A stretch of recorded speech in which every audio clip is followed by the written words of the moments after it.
Hi friends, this is Priya. Golden ലൈഫിന്റെ പുതിയ എപ്പിസോഡിലേക്ക് എല്ലാവർക്കും സ്വാഗതം. അപ്പോൾ ഇന്ന് നമ്മളൊരു കോൺഫ്ലോർ പൊറോട്ടയുടെ റെസിപ്പിയാണ് ചെയ്യാൻ വേണ്ടിയിട്ട് പോകുന്നത്. വളരെ ഈസി ആയിട്ടുള്ള റെസിപ്പിയാണിത്. ബ്രേക്ക്ഫാസ്റ്റിനും അതുപോലെ തന്നെ ഡിന്നറിനും നമുക്ക് ഇതേ റെസിപ്പി ട്രൈ ചെയ്യാൻ വേണ്ടിയിട്ട് പറ്റും. വളരെ സിമ്പിൾ ആയിട്ടുള്ള റെസിപ്പിയാണിത്. അപ്പോൾ നമുക്കിത് എങ്ങനെയാണ് ചെയ്യുന്നതെന്ന് നോക്കാം. അതിനു മുമ്പ് പുതിയതായിട്ട് ആരെങ്കിലും ഈ ചാനൽ കാണുന്നുണ്ടെങ്കിൽ welcome to my channel. Channel subscribe ചെയ്യാൻ വേണ്ടിയിട്ട് മറക്കരുത്. സബ്സ്ക്രൈബ് ചെയ്യുമ്പോൾ തൊട്ടടുത്തായിട്ട് കുഞ്ഞു ബെല്ലൈക്കൺ കൂടി വരും, അതൊന്ന് എനേബിൾ ചെയ്തേക്കുക. അതിനോടൊപ്പം നിങ്ങൾക്ക് ഈ വീഡിയോ ഇഷ്ടപ്പെടുവാണെങ്കിൽ ലൈക്ക് ചെയ്യാനും നിങ്ങളുടെ ഫാമിലി മെമ്പേഴ്സിന് ഷെയർ ചെയ്യാനും മറക്കരുത്. അപ്പൊ നമുക്ക് വേഗം പോയിട്ട് റെസിപ്പി എങ്ങനെയാണ് ചെയ്യുന്നതെന്ന് നോക്കിയിട്ട് വരാം. അപ്പൊ നമുക്ക് നമ്മുടെ കോൺഫ്ലവർ പൊറോട്ട ഉണ്ടാക്കാൻ വേണ്ടിയിട്ട് തുടങ്ങാം. ആദ്യം ഒരു 1.25 കപ്പ് അളവിൽ വെള്ളം ഒഴിച്ചു കൊടുക്കുക. ഇതിപ്പോ ഇളം ചൂടുള്ള വെള്ളമാണ്, ഒരുപാട് തിളപ്പിച്ചെടുക്കരുത്. ഇനി ഇതിലേക്ക് ഒരു 1.5 ടീസ്പൂൺ അളവിൽ ഇൻസ്റ്റന്റ് ഈസ്റ്റ് ചേർത്ത് കൊടുക്കാം. 1/2 ടീസ്പൂൺ അളവിൽ ഉപ്പ്, 1 ടീസ്പൂൺ പഞ്ചസാര. ഇനി ഇതിലേക്ക് 1/2 കപ്പ് അളവിൽ കോൺഫ്ലവർ ചേർത്തിട്ട് കൊടുക്കാം. ഇനി ഇതിലേക്ക് വേണ്ടത് നമ്മുടെ സാധാ പൊറോട്ടയ്ക്കൊക്കെ നമ്മൾ ചേർക്കുന്ന മൈദാമാവാണ്.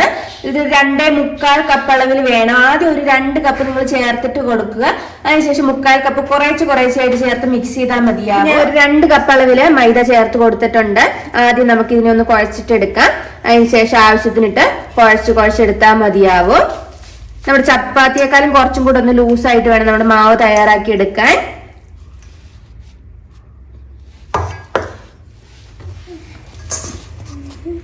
കണ്ടില്ല, ഈ ഒരു കൺസിസ്റ്റൻസിയിലാണ് ഇപ്പൊ മാവ് ഉള്ളത്. ഞാൻ കറക്റ്റ് 2.25 കപ്പ് അളവില് മാവ് ചേർത്തിട്ടുണ്ട്.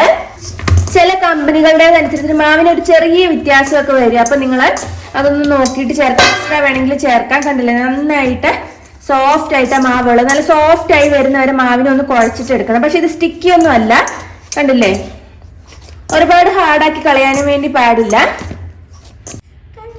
കണ്ടില്ലേ, നല്ല സോഫ്റ്റ് ആയിട്ട് കുഴച്ചെടുത്തിട്ടുണ്ട്. ഇനി നമുക്ക് ഇതിന്റെ 1/2 മണിക്കൂർ ഇതിനെ റെസ്റ്റ് ചെയ്യാൻ വേണ്ടിയിട്ട് വെക്കണം. അപ്പൊ ഇതിങ്ങനെ തന്നെ ഇരിക്കട്ടെ. ഒന്ന് കവർ ചെയ്തിട്ട് വെച്ചേക്കുക. ഇപ്പൊ കണ്ടില്ലേ, നമ്മുടെ മാവ് നമ്മൾ കുഴച്ച് വെച്ചിട്ട് 1/2 മണിക്കൂർ കഴിഞ്ഞിട്ടുണ്ട്. കണ്ടോ, ഒരു എലാസ്റ്റിക് പരുവത്തിൽ നമ്മുടെ മാവ് വന്നിട്ടുണ്ട്. ഇത്രയും മതി.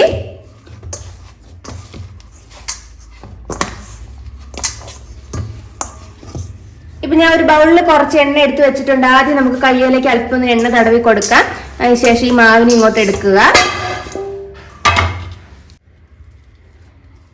ഇനി നമുക്ക് ഈ മാവിനെ വന്നിട്ട് ബോളുകളാക്കിയിട്ട് എടുക്കാം. അകത്തേക്ക് മടക്കി വേണം ബോളാക്കി എടുക്കാൻ വേണ്ടിയിട്ട്. കണ്ടില്ലേ, ഈ ഒരു രീതിയില്.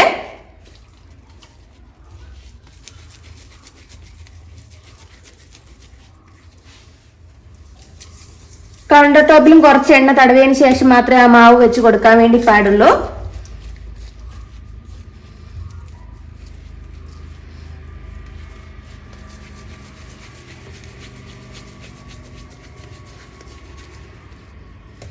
ഇപ്പൊ കണ്ടില്ല, എല്ലാം ബോളുകളാക്കിയിട്ടുണ്ട്.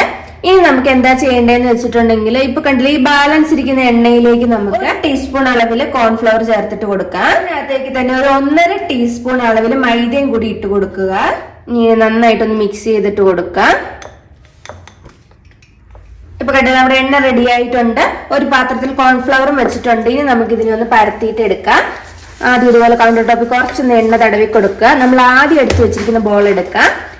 ഇതിലേക്ക് എണ്ണ ഇങ്ങനെ തടവിയിട്ട് ഇതിനൊന്ന് ചതുരത്തിൽ പരത്തി എടുക്കുക.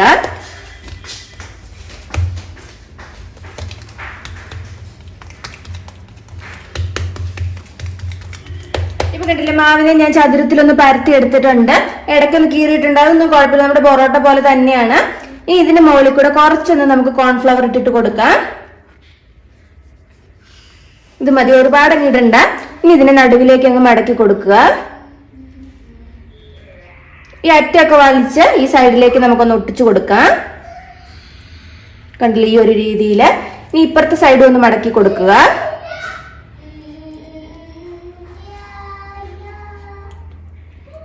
ഇത്ര മതി. ഇനി ഇതിന് മുകളിലേക്ക് നമുക്ക് കുറച്ച് എണ്ണ ഇതുപോലെ തേച്ച് കൊടുത്തിട്ട് കുറച്ച് കോൺഫ്ലവർ കൂടി ഇട്ട് കൊടുക്കണം. ഇനി നമുക്ക് ഇതിനെ മടക്കാം. ഇവിടുന്ന് നടുവിലേക്ക് മടക്കുക, അപ്പുറത്തുനിന്ന് മടക്കി കൊടുക്കാം. അതിനുശേഷം പതിയെ ഒന്ന് അമക്കി കൊടുക്കുക. ഇത്രയേ ഉള്ളൂ മടക്കുന്ന കാര്യം.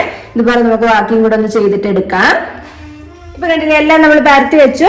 ഇനി നമുക്ക് ഇതിന് ഓരോന്നിനെടുത്ത് വീണ്ടും ഒന്നുകൂടെ എണ്ണ തേച്ചിട്ടൊന്ന് പരത്താം. നിങ്ങളുടെ പാനിന് എന്തോരം വലിപ്പം ഉണ്ടോ, നിങ്ങൾക്ക് എന്തോരം വലിപ്പം വേണം അതിനനുസരിച്ചിട്ട് വേണം ഇനി ഇതിനെ പരത്താൻ വേണ്ടിയിട്ട്. ഇനി നമ്മൾ ഇതിനെ ഫോൾഡ് ചെയ്യുകയൊന്നും ഇല്ല. ഇപ്പൊ കണ്ടില്ലേ, വീണ്ടും ഞാൻ ഇതിനെ പരത്തി എടുത്തിട്ടുണ്ട് ഈ ഒരു വലിപ്പത്തില്. ഇനി നമുക്ക് ഇതിനെ കുക്ക് ചെയ്യാം. ഇപ്പൊ ഞാൻ ഒരു പാൻ വെച്ച് കൊടുത്തിട്ടുണ്ട്. ഇതിലേക്ക് നമുക്ക് കുറച്ചൊന്ന് എണ്ണ ഒഴിച്ച് കൊടുക്കാം.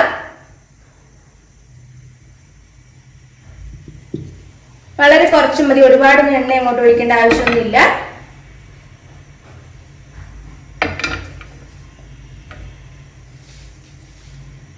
ഇനി നമ്മൾ പരത്തി വെച്ചിരിക്കുന്ന പൊറോട്ട എടുത്തിട്ട് ഇങ്ങനെ മുക്കിയിട്ട് നമുക്കൊന്ന് തിരിച്ചിട്ട് കൊടുക്കാം. അപ്പൊ രണ്ട് സൈഡില് എണ്ണയായി കിട്ടിക്കോളൂ. തിരിച്ചു മറിച്ച് വിട്ടിട്ട് രണ്ട് സൈഡ് നമുക്ക് കുക്ക് ചെയ്തിട്ട് എടുക്കണം. ഇപ്പൊ കണ്ടു നമ്മുടെ കോൺ പൊറോട്ട റെഡി ആയിട്ടുണ്ട്. നന്നായിട്ട് കുക്ക് ചെയ്തിട്ട് എടുക്കണം, എന്നാൽ മാത്രമേ അകം കുക്ക് ആവുള്ളൂ. കുറച്ച് എണ്ണയൊക്കെ കൂടുതൽ ഒഴിച്ച് കുക്ക് ചെയ്യുക. ഇതുപോലെ നമുക്ക് ബാക്കിയും കൂടെ ഒന്ന് ചെയ്യാം. അപ്പൊ കണ്ടു നമ്മുടെ കോൺ പൊറോട്ട ഫുള്ളായിട്ട് റെഡി ആയിട്ടുണ്ട്.